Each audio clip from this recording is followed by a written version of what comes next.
سلامونه ونیکې هیلې د هیله اکاډمي درنو څارونکو یو ځل بیا ښه راغلاست. خوشحاله یم چې د مایکروسافټ ورډ د یو نوي درس په وړاندې کولو سره ستاسې په درانه چوپړ کې یم. بیا هم زه د تیر درس په ادامه د مایکروسافټ ورډ پروګرام پرانیزو. په ورډ پروګرام کې مو په تیر درس کې د ډرا ټب مکمل خلاص کړ. په دې درس کې به د ډیزاین ټب پیلو. ډیزاین ټب څه کار کوي؟ مثلا زه راځم د افغانستان په نامه یو مقاله لیکم، د عنوان شو، راځم مثلا دا متن ده، دا مې هر څه ورته برابر که عنوان ویلو چې په هم کې عنوان باید په چی کې هیډینګ 1 کې هیډینګ 1 عمومي عنوان، هیډینګ 2 فرعي عنوان. هیډینګ 1 ورته وایم د عمومي عنوان دی، بولډ کوم ډبل سایز ورته غټوم. راځم ډیزاین ټب ته، دا څه کار کوي؟ سلیکټ آل ورته وایم. په ویمز کې راځم، دلته وګورئ هر ځم دلته نوم یې چې ځان ته کوم لیکل شوي دي هغه ځان ته فونټ لري، ځان ته سټایل لري، ځان ته هیډینګونه په ځانګړو رنګونو کې انتخابوي.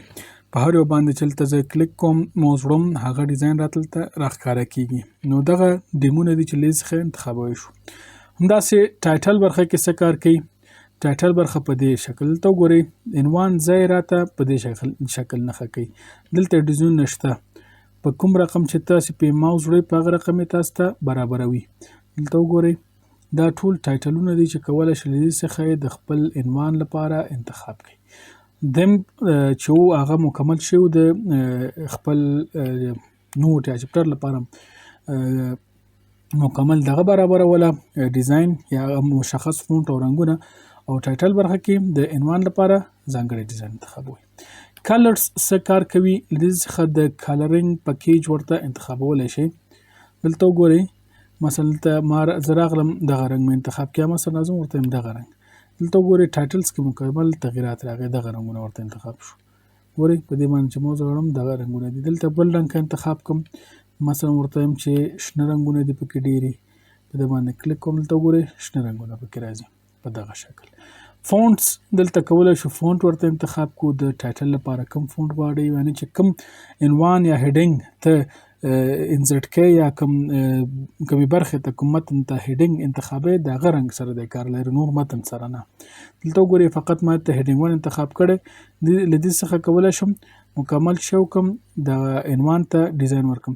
نو ګورئ ما ټول پاراګراف انتخاب کړی. که چیرې په کتاب کې ستاسو 100 عنوانه هم وي، هیډینګ په هیډینګ کې مو تاسو راوستي وي، له دې څخه کولی شئ چې په یو دم د ټولو عنوانونو یو ډیزاین، یو رنګ او یو فونټ ورته برابر کړئ. یوازې د هیډینګ ډیزاین یا شکل تغییر کوي. دلته وګورئ په دې شکل راته وښوده. دې څخه دا کار هم کولی شئ. بل څه کار کوي؟ پاراګراف سپیسینګ.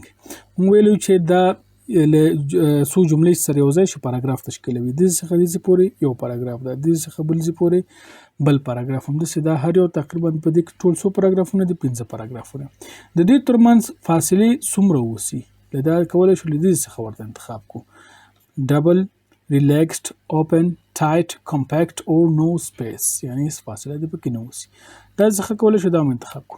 افیکټ، په کوم رنګ افیکټ ورته انتخابوي؟ دا رنګ غواړئ، دا رنګ غواړئ، دا د هیډینګونو لپاره البته دا افیکټونه دلته انتخابیږي. نو له دې څخه کولی شو چې وکړو افیکټ هم ورته ورکو خپل عنوان ته. البته سیټ از ډیفالت، یعنی دغه کار چې ما کړی دا راته ډیفالت، یعنی په همدې شکل سیف کړه چې کله ما په راتلونکي کې هم غوښته همدغه ډیزاین دلته مثلا ما ته په هیډینګ کې سیف وي. سیټ از ډیفالت ورته وایم. اوکې دلته راځي نیو بلانک ډاکومنټ، یس ورته وایم. دا وګورئ دا سیټ از ډیفالت شو، په دغه شکل دا عنوان دلته سیف شو زما لپاره، دغه ډیزاین چې ما دلته کار کوي.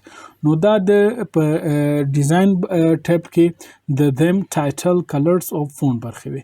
تر دې وروسته هلته موږ واټر مارک لرو. واټر مارک څه کار کوي؟ تاسو په اکثرا چپټرونو کې لیدلی به مو وي چې د متن شاته مثلا د کورس یا د انسټیټیوټ لوګو وي، یا د کتاب شاته یو خیره غوندې عکس وي، یا مثلا نوم لیکل شوی، یا لیکل شوی پریپیرډ بای فلان کې، یا مثلا د لوګو وي. هغه چې دی د واټر مارک څخه موږ اچولی شو. یعنی دا چې دا د متن شاته راځي، متن هم پکې ښکاري، شاته دا هم ځان پکې تت ښکاره کوي په دغه شکل. مثلا زه ورته یم چې ماته واټر مارک واچو په دې شکل، دلته وګورئ دغه واټر مارک دی، ګورئ د متن شاته راغلی، نه متن ته مزاحمت جوړ کړی او نه بل څه. دلته ډیزاینونه دي، په دې شکل یې غواړئ هم انزرټ کولی شئ، په دې شکل یې هم انزرټ کولی شئ، که هر څه وي ډونټ کاپي یا په دې رقم دا رقم یې هم انزرټ کولی شئ. که وایئ چې نه مثلا ته وایې چې زه په خپله خوښه واټر مارک کوم، کسټم واټر مارک ته راځئ، نو واټر مارک یعنی بیخي واټر مارک ایسته که اوکې ورته وایې واټر مارک ایسته کېږي. خو وایې چې نه زه په خپله خوښه واټر مارک کوم، پکچر واټر مارک یعنی که چیرې ته غواړې عکس پکې واټر مارک کړې. ورک آفلاین ته وایي که چیرې په انټرنیټ کې عکس ډاونلوډوئ، انټرنیټ سره وصل اوسئ، څه کوئ د باندې چې کلیک وکړئ ټرای اګین، یعنی دلته چې کله انټرنیټ سره وصل اوسئ د هغې څخه ډاونلوډولی شئ. ورک آفلاین یعنی آفلاین ماته کار وکړئ.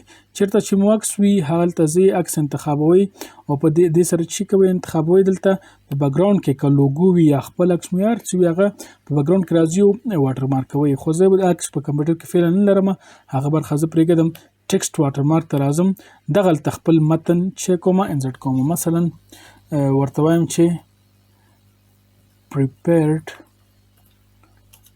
by مثلا محمد ابراهیم رحیل، دا مې د نوم لنډیز شو په دې شکل prepared by MIR په دغه شکل دا واټر مارک شو. دلته راځئ فونټ هم ورته انتخابولی شئ، کوم فونټ ورته وایي دلته وګورئ نیو ټایم رومن، کوم فونټ چې تاسو په خوښه هغه ورته انتخابولی شئ. سایز څومره وي، اوټو یعنی اتومات وي چې نه ډېر نه غټ وي. اوټو چې انتخاب کوي هغه خپله صفحې کې ځان فټ کوي، او که چیرې مثلا تاسو په خپله خوښه سایز ورته ووایي، ما مثلا 450 ورته ویلې، په دغه شکل فونټ مې هم ورته بدل کړی، نو په دې شکل دا سایز یې تغییر وخوړ. رنګ یې هم ورته انتخابولی شئ، سور ورته رنګ انتخابوئ، تور رنګ انتخابوئ. خو یو مشکل دی، که چیرې تاسو رنګ ورته انتخاب کړئ ممکن دغه واټر مارک بیا په پرنټ کې تاسو ته مشکل جوړ کړي او د سی ډېر روښانه راشي او ستاسې متن ته مشکل رامنځته کړي. نو ښه ده چې رنګ یې خپل حالت ته پرېږدئ. او په کوم شکل واټر مارک کې ډایګونل او هوریزنټل، په دې شکل هوریزنټل مکمل سیده راځي او ډایګونل څه رقم و همغسې کوږ شکل چې مخکې و، دا مو لږ دې څخه ورته سیټ کړه. نو کولی شئ ومویلې چې چیک وکړئ عکس هم انزرټ کړئ په واټر مارک کې.